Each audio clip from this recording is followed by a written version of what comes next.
तो आज हम लेकर आए हैं कक्षा 9th के भूगोल के 20 महत्वपूर्ण प्रश्न। ये सारे सेलेक्टेड महत्वपूर्ण प्रश्न हैं जो आपके एग्ज़ाम के पॉइंट ऑफ व्यू से बहुत ही महत्वपूर्ण है, इसलिए वीडियो को अंत तक देखें और एक एक क्वेश्चन इसमें जो बताया गया है आपके लिए बहुत ही महत्वपूर्ण है। सारे के सारे ऑब्जेक्टिव क्वेश्चन हैं और ये सारे महत्वपूर्ण क्वेश्चन हैं, इसलिए वीडियो को बिल्कुल भी स्किप ना करें और वीडियो को अंत तक ज़रूर देखें। ये क्वेश्चन भूगोल से लिए गए हैं जो भूगोल के चैप्टर 1 से है। भारत आकार और स्थिति, चैप्टर का नाम है भारत आकार और स्थिति। ठीक है, तो चलिए चलते हैं प्रश्नों की ओर।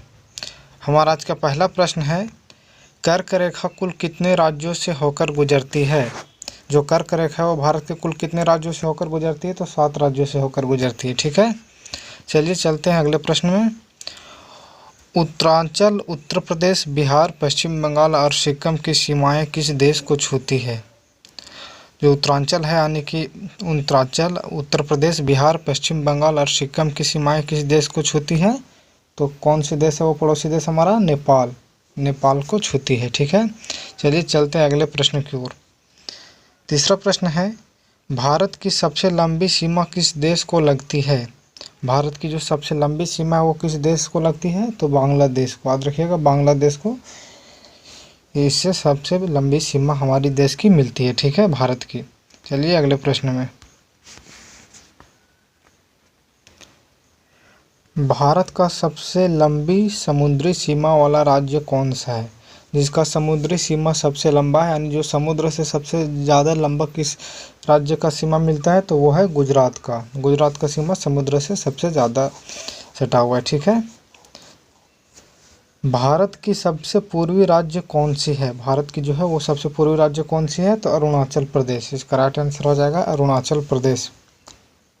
छठा प्रश्न है, ग्रीष्म काल में यदि आप कारवती जाना चाहते हैं तो कौन सी केंद्र शासित क्षेत्र में जाएंगे? कौन सी केंद्र शासित क्षेत्र में जाएंगे? तो लक्षद्वीप में। कारवती कहाँ है? तो लक्षद्वीप में। याद रखिएगा। ठीक है, अगले प्रश्न की ओर चलते हैं। 7वां प्रश्न है, मेरे मित्र एक ऐसे देश के निवासी हैं जिस देश की सीमा भारत के साथ नहीं लगती है। आप बताइए वह इनमें से किस के निवासी हैं? भूटान के, ताजिकिस्तान के, बांग्लादेश के, नेपाल के। तो हमारे देश से उसकी सीमा नहीं लगती है, तो जाहिर सी बात है भूटान की भी हमारे देश की सीमा छूती है, बांग्लादेश की भी छूती है, नेपाल की भी छूती है। एक ही देश है जिसकी हमारी नहीं छूती है सीमा, वो है ताजिकिस्तान। ताजिकिस्तान की सीमा हमारे भारत देश को नहीं छूती, इसलिए इसका राइट आंसर हो जाएगा ताजिकिस्तान। ठीक है, 8वां प्रश्न है, भारत देश किस गोलार्ध में स्थित है? भारत जो देश है हमारा वो किस गोलार्ध में स्थित है? तो उत्तरी गोलार्ध में स्थित है। ठीक है, याद रखिए, बहुत ही महत्वपूर्ण प्रश्न है। भारत हमारा उत्तरी गोलार्ध में स्थित है। ठीक है, चलिए चलते हैं अगले प्रश्न की ओर।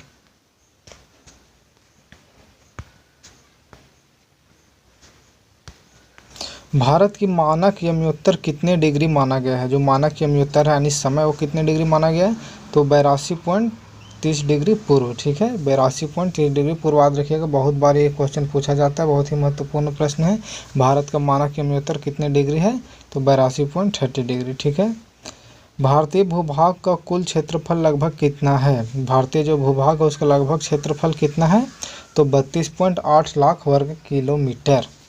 भारतीय भूभाग का कुल क्षेत्रफल 32.8 लाख वर्ग किलोमीटर है। याद रखिएगा, बहुत ही महत्वपूर्ण प्रश्न है।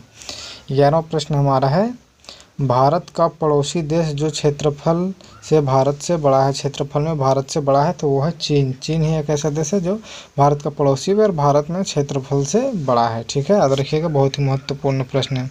अगले प्रश्न की ओर चलते हैं।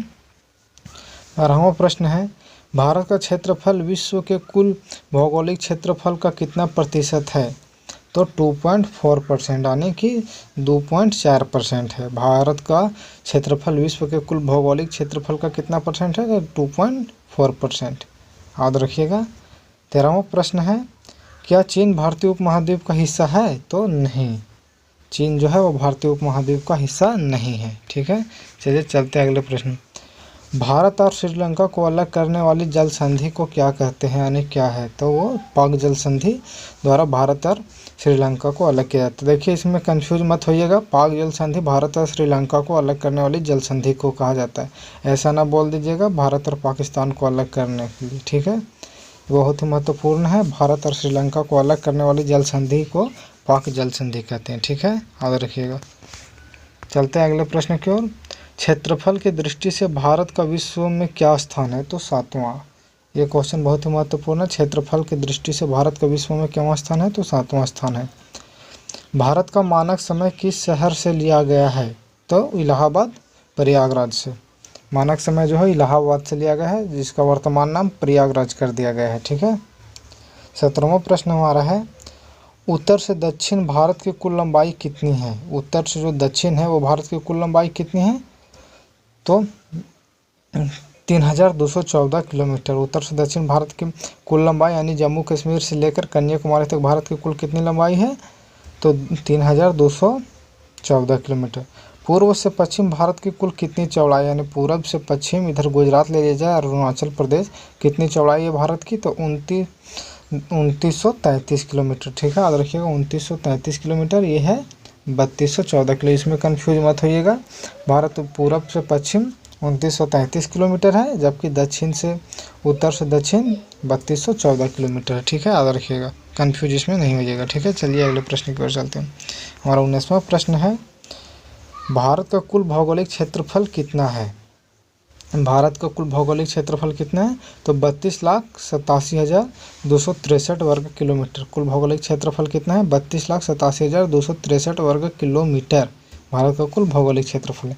आज का हमारा अंतिम प्रश्न है, कौन सी रेखा भारत को 2 समान भागों में बांटती है, और कौन सी रेखा जो भारत को 2 समान भागों में बांटती है, तो वो है कर्क रेखा। कर्क रेखा भारत को 2 समान भागों में बांटती है, ठीक है। कितने राज्यों से होकर गुजरती है, पहले ही क्वेश्चन आ चुका है, तो 7 राज्यों से, ठीक है। दोस्तों इसमें जितने भी बताए गए सारे के सारे सेलेक्टेड क्वेश्चन और इम्पोर्टेंट क्वेश्चन हैं आपके एग्जाम के व्यू से, बहुत ही महत्वपूर्ण प्रश्न है, इसलिए एक को क्वेश्चन को ध्यान से देखें और वीडियो को अंत तक देखें। अगर वीडियो अच्छा लगे तो वीडियो को शेयर करें, कमेंट करें, लाइक करें, और अगर हमारे चैनल पर नए हो तो चैनल को प्लीज़ सब्सक्राइब करें। धन्यवाद।